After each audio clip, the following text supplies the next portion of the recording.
그리고 애플이 정말 미쳤구나 하는 포인트가 있었는데요. 뭔가 볼록 렌즈를 보는 듯한 이렇게 배경화면이 굉장히 좀 입체적으로 바뀌었어요. 이게 고정이 된 게 아니라 폰을 기울이면 자이로 센서로 반응을 해서 살짝살짝 움직이게 되는데 이게 진짜 디테일이 미쳤습니다.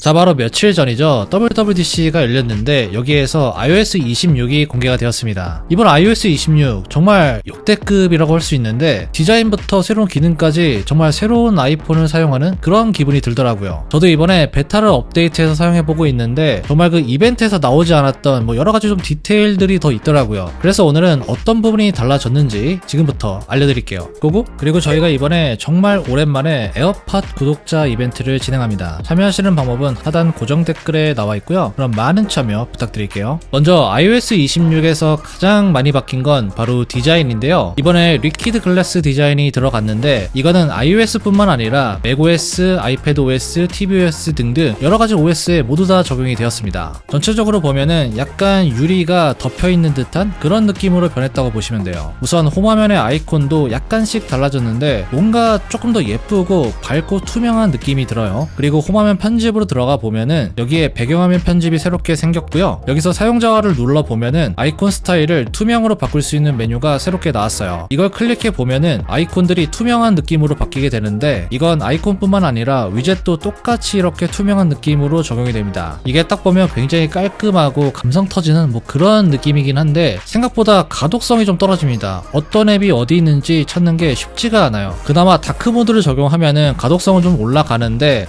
뭔가 조금 예쁜데 아쉬운 느낌? 그런 느낌이 있더라고요. 그리고 애플이 정말 미쳤구나 하는 포인트가 있었는데요. 바로 아이콘 테두리에 반짝이는 빛이 들어갑니다. 이게 고정이 된 게 아니라 폰을 기울이면 자이로 센서로 반응을 해서 살짝살짝 움직이게 되는데 이게 진짜 디테일이 미쳤습니다. 제어 센터를 보면은 이렇게 반투명한 느낌으로 바뀌어 있습니다. 그리고 알림창도 전부 반투명한 느낌이에요. 그리고 앱 폴더나 앱 보관함도 모두 반투명한 스타일로 통일이 되어 있는데요. 저도 처음에 이걸 업데이트했을 때는 잘 못 느꼈는데 이게 앱 아이콘이랑 폴더가 훨씬 더 잘 보이는 그런 느낌으로 바뀌었어요. 팝업 애니메이션도 더 부드러워졌고요. 특히 조절바 같은 경우는 뭔가 볼록 렌즈를 보는 듯한 그런 느낌으로 되어 있어요. 토글 같은 것도 기존보다 훨씬 더 길어졌습니다. 뭔가 전반적으로 비전 OS의 느낌도 드는데 제가 여러분들의 반응을 좀 보니까 생각보다 좀 촌스럽다 이렇게 생각하시는 분들도 있더라고요. 아직은 더 써봐야겠지만 제 생각에는 이전보다는 조금 더 고급진 느낌이 들긴 했습니다. 자, 다음은 잠금 화면인데요. 이 잠금 화면 같은 경우는 그냥 예뻐졌다가 아니라 한 단계 진화한 그런 느낌이 들었어요. 우선 시계를 보면은 기울이는 각도에 따라서 빛이 반사가 됩니다. 그리고 잠금 화면 사용자를 들어가 보면은 기존에는 위젯이 무조건 시계 바로 아래쪽에만 위치를 했었는데 이제는 위젯의 위치를 이동할 수가 있어요. 그리고 시계의 크기도 조절할 수가 있고요. 그리고 시계 크기 같은 경우는 정말 엄청나게 키울 수가 있고요. 한 가지 좀 아셔야 될 거는 이 시계 스타일 중에서 크기 조절이 되는 게 있고 안 되는 게 있습니다. 제가 테스트를 해보니까 이 첫 번째 기본 시계만 크기 조절이 가능하더라고요. 그리고 잠금 화면에 알림 같은 게 뜨게 되면 이런 식으로 시계 크기가 자동으로 조절이 됩니다. 그리고 이번에 진짜 재밌는 기능이 들어갔는데요. 저는 이거 써보면서 굉장히 좀 놀랐는데 이렇게 배경화면이 굉장히 좀 입체적으로 바뀌었어요. 살짝살짝 흔들면 이 각도에 따라서 좀 다르게 보이기도 하는데 이거는 이 하단에 생긴 이 공간 사진 버튼 이걸 누르면 되는데요. 설정을 해보면 배경에 있는 피사체가 3D처럼 튀어나와 보이고요. 폰을 살짝살짝 기울여 보면 이런 식으로 입체적으로 좀 보이게끔 움직여요. 진짜 입체감도 살아있고 실제로 좀 보는 듯한 그런 느낌도 드는데 아마 반려동물 키우시는 분들은 이 기능 굉장히 좀 좋아하실 것 같아요. 자, 메시지 앱에도 많은 변화가 있는데요. 우선 전체적인 UI가 바뀌었어요. 상단의 프로필이나 버튼 같은 게 조금 더 동글동글해졌고요. 선명해졌습니다. 입력창 같은 경우도 반투명 유리 느낌으로 바뀌었는데 이것도 감성이 살아있죠. 그리고 우리나라에서는 카톡이 있기 때문에 많이 사용하진 않겠지만 이 iMessage 단톡방에서 실시간 타이핑이 표시가 됩니다. 누가 타이핑을 하고 있는지 이거를 표시해 주는 거예요. 이번에 카메라 앱도 확 바뀌었는데요. 아이콘부터 보면은 이렇게 큰 렌즈 모양으로 변경이 되었어요. 뭔가 조금 더 클래식한 느낌도 드는 것 같아요. 카메라 앱으로 들어가 보면은 기존에는 촬영 모드가 줄줄이 나열이 되어 있었잖아요. 근데 이제는 이렇게 간단하게 사진, 비디오 이렇게 나와 있고요. 이거를 눌러보면은 해당 모드가 열리게 됩니다. 그리고 여기서 스크롤을 해보면 다른 모드들로 이동이 가능해요. 있어요. 이거는 사용을 해보니까 이 애니메이션이 뭔가 이 볼록 렌즈의 느낌? 그런 느낌도 들었고요. 그리고 이번에 정말 잘 바뀌었다고 생각한 게 바로 요 세부 설정인데, 이제는 왼쪽 상단에 보이는 요 표시를 누르면 포맷 메뉴가 바로 열리게 돼요. 기존에는 설정에 들어가서 이걸 찾아서 따로 설정을 해줬어야 됐는데 이제는 정말 직관적으로 바뀌게 된 거죠. 그리고 영상 촬영도 보면은 해상도, 프레임 레이트, 포맷 이런 정보가 한눈에 표시가 됩니다. 이걸 누르면 또 바로바로 바꿀 수 있게 되어 있어요. 저 같은 경우는 아이폰으로 촬영을 또 많이 하기 때문에 이런 기능은 진작에 넣어줬어야 되지 않았나 이런 생각이 좀 들긴 했었는데, 아무튼 이제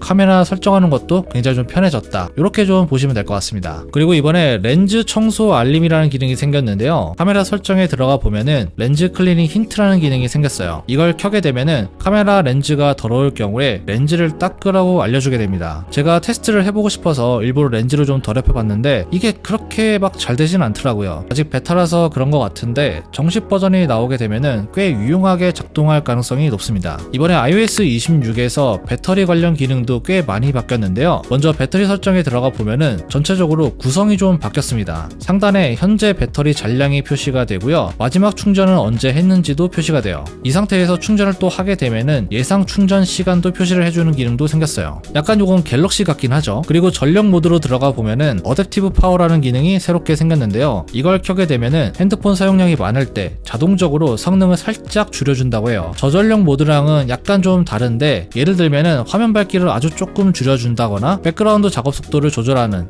그런 식으로 조절이 된다고 합니다. 이게 배터리를 얼마나 아껴주는지는 아직은 잘 모르겠지만 어쨌든 배터리를 좀 오래 쓰고 싶은 분들한테는 꽤 유용한 기능이지 않을까 싶긴 해요. 그리고 이번에 비주얼 인텔리전스도 업데이트가 되었는데요, 여러분들 그 갤럭시를 보면은 서클 투 서치라는 기능이 있어요. 그거랑 비슷한 기능이 이번에 아이폰에 들어왔습니다. 이제는 스크린샷을 찍어 보면은 하단에 에스크와 이미지 서치 요 버튼들이 생겼습니다. 이 상태에서 이미지 서치를 눌러도 되지만 특정 부분을 이렇게 동그랗게 선택을 해주면 바로 구글에서 이미지 검색이 나옵니다. 궁금한 제품을 빠르게 찾아볼 수 있게 된 거죠. 그리고 이게 챗 GPT랑도 연결이 되어 있는데요, 메뉴판 같은 걸 캡처한 후에 추천 메뉴를 한번 물어보면은 이렇게 메뉴 정보도 알려주고요, 추천까지도 해줍니다. 그리고 방금 보셔서 아시겠지만 이 스크린샷 UI도 완전 새로워졌는데요, 일단 스크린샷 테두리 디자인이 더 둥글게 바뀌었고요, 상단의 체크와 취소 버튼도 전부 새로워졌습니다. 훨씬 더 많은 작업을 할 수 있게 바뀌었는데, 근데 만약에 내가 기존 스타일이 좋다 이런 분들은 화면 캡처 설정으로 들어가서 전체 화면 미리 보기 이거를 해제해주세요. 그러면 기존 스타일대로 사용할 수가 있습니다. 요거는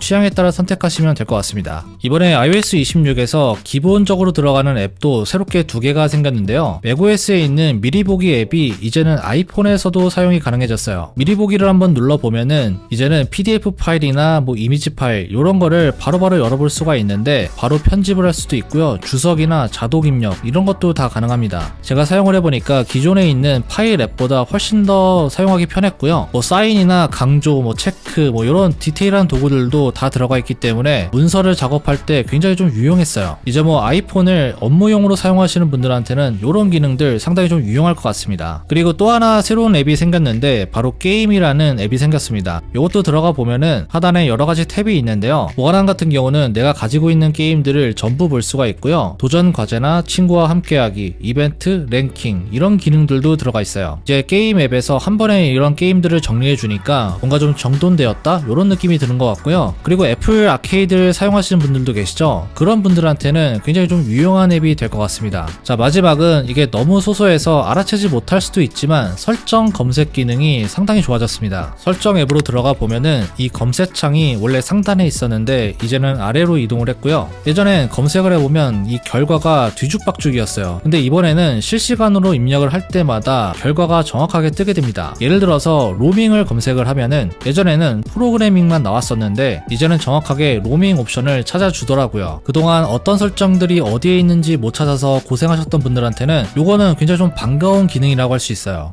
자, 오늘 이렇게 iOS 26에 대해서 같이 한번 살펴봤는데요, 이번에 디자인이 확 바뀌었는데 제가 직접 사용을 해보니까 애플에서 알려준 것보다 훨씬 더 디테일한 부분들이 많더라고요. 어쨌든 궁금하신 분들은 베타를 업데이트해서 사용해 보셔도 되지만 아직은 좀 베타라서 제가 추천드리긴 좀 힘들고요, 일단은 정식 버전이 나올 때 이런 부분이 좀 바뀌겠구나 요 정도로만 파악을 하시면 될 것 같습니다. 앞으로 저희가 또 업데이트 될 때마다 새로운 기능들 알려드릴 거고요, 궁금한 사항 있으면 아래 댓글에 댓글에 남겨주세요. 오늘 제가 준비한 영상 여기까지고요. 지금까지 엄준이었습니다. 다음에 봐요.